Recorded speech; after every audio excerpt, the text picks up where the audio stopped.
جب سے دین اسلام آیا ہے مسلمان میدان جنگ میں لڑتے رہے ہیں اور کفار اور یہودی اور چائے بھی ہمیشہ سازشیں کرتے رہے ہیں۔ جغرافی اتنی ہی پرانی ہے، اتنی ہی قدیم ہے جتنے کہ ایجپٹ کے پیرامڈس، کیونکہ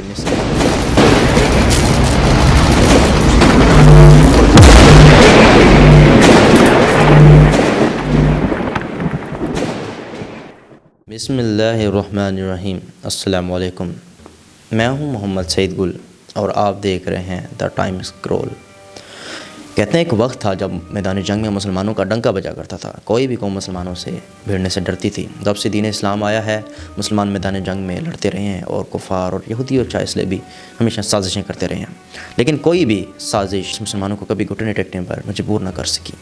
لیکن موجودہ دور کے اندر میرے خیال سے اب ان کے پاس ایک ایسا ہتھیار ہاتھ لگ چکا ہے جس سے وہ مسلمانوں کو بہت کمزور کر رہے ہیں۔ وہ ہتھیار ہے کیا؟ ہتھیار ہے دا پورنوگرافی۔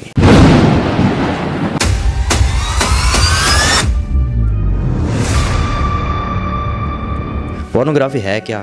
کب وجود میں آئی؟ کون لایا؟ اس کے نقصان کیا ہے؟ ویسے تو پورنوگرافی اتنی ہی پرانی ہے، اتنی ہی قدیم ہے جتنے کہ ایجپٹ کے پیرامڈس، کیونکہ مصر کی دیوار پہ آج بھی کچھ نظر آتے ہیں۔ پورنوگرافی جو ہے وہ پیپر کے اندر، پکچر کے اندر کب کنورٹ ہوئی، اس دور کے بارے میں ہم بات کریں گے۔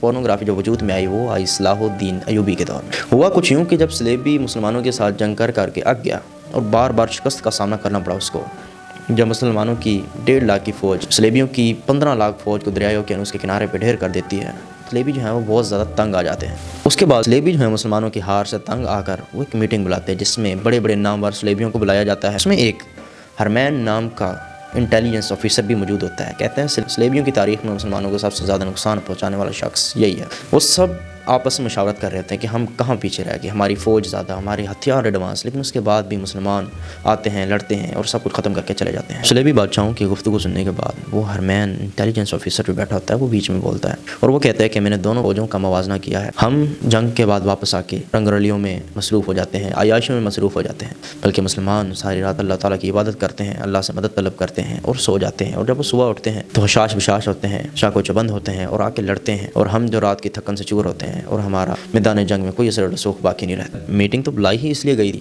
کہ کوئی حل سوچا جائے۔ اس نے تو ایک مسئلہ بتایا۔ صلیبی بادشاہ جو ہیں وہ اس بات کو لے کے بہت زیادہ ٹینشن میں تھے کہ اب کیا کیا جائے۔ ہرمین بیچ میں بولتا ہے کہ میرے پاس ایک ترکیب ہے، اگر کہیں تو میں پیش کروں۔ صلیبی بادشاہ ان کو اجازت دے دیتا ہے اور وہ کہتا ہے کہ ہمیں جو ہے وہ پورنوگرافی کریٹ کرنی چاہیے۔ یہ مسلمانوں کے لیے ایک نئی چیز ہوگی، کیونکہ مسلمان ساری رات اللہ تعالیٰ کی عبادت کرتے ہیں، وہ زنا جیسی چیز سے کوسوں دور ہیں، جو شادی شدہ ہیں وہ بھی اس چیز کو قریب سے نہیں دیکھ پاتے۔ ہرمین کے اس مشورے کے بعد صلیبی بادشاہ نے ایک پوائنٹ سامنے رکھا کہ ہم نے کئی بار خوبصورت عورتوں کو مسلمانوں کی طرف بھیجا، حالانکہ اس کام میں ہمیں بہت زیادہ مشکلات کا سامنا بھی کرنا پڑا، لیکن ان خوبصورت لڑکیوں کا مسلمان سولجرز پر کوئی اثر نہیں ہوا، انہوں نے تو اس کی طرف دیکھا ہی نہیں، حالانکہ ہماری بھیجی ہوئی خواتین ان کے رویوں سے متاثر ہو کے اسلام قبول کر لیتی ہیں۔ بادشاہ کا جواب سننے کے بعد بھی ہرمین نے اصرار جاری رکھا۔ بادشاہ کے حکم کے بعد پورے ملک سے مشہور ترین آرٹسٹ کو بلایا گیا اور ان سے جو ہے وہ نازیبہ تصاویر بنوائی گئیں۔ اس کے بعد پورنوگرافی کا اثر جو ہے وہ اب کے زمانے میں تو زیادہ ہی نظر آ رہا ہے۔ اب زیادہ سے زیادہ ہمارے ینگسٹرز جو ہیں وہ پورن ایڈکٹ ہو گئے ہیں۔ اس میٹنگ کے 1 سال بعد جو ہے اس سازش کا جو اثر ظاہر ہونا شروع ہو گیا، تو صلاح الدین ایوبی کو کوئی شخص آ کے کہتا ہے کہ ہمارے سولجرز کی ایک جماعت روزانہ رات کو ایک جماعت کے ساتھ جاتی ہے جو خود کو تبلیغی جماعت ظاہر کرتی ہے۔ صلیبیوں کے کچھ لوگ تبلیغی جماعت کے گیٹ اپ میں آتے ہیں اور ان کے کیمپ سے کچھ دور جو ہے وہ کیمپس لگاتے ہیں، اور جو ہے وہ تبلیغ کے بہانے سے ان کے پاس آتے ہیں اور ان کو لے کے جاتے ہیں۔ تبلیغی جماعت آتی ہے گشت پہ اور وہ نماز کے لیے بلا کے لے کے جاتی ہے، کچھ اس طرح سے جو ہے۔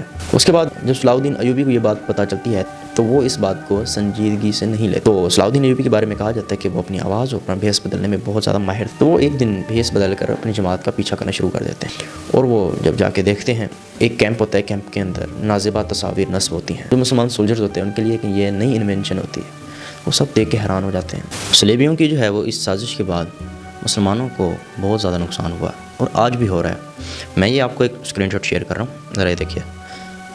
سب سے زیادہ، یہ ابھی کی ریسنٹلی رپورٹ ہے، سب سے زیادہ اسلامی ملکوں میں جو سب سے زیادہ دیکھی جاتی ہے وہ پاکستان، پھر ایران، پھر اس طرح سعودیہ، اور ویسے بھی اگر آپ کرو اوور آل سب سے زیادہ کون سا کنٹری جو ہے اس میں ڈیکٹ ہے تو پاکستان دوسرے یا تیسرے نمبر پہ آتا ہے۔ اس چیز سے نکلنا جو ہے مسلمانوں کے لیے بہت زیادہ مشکل ہو چکا ہے۔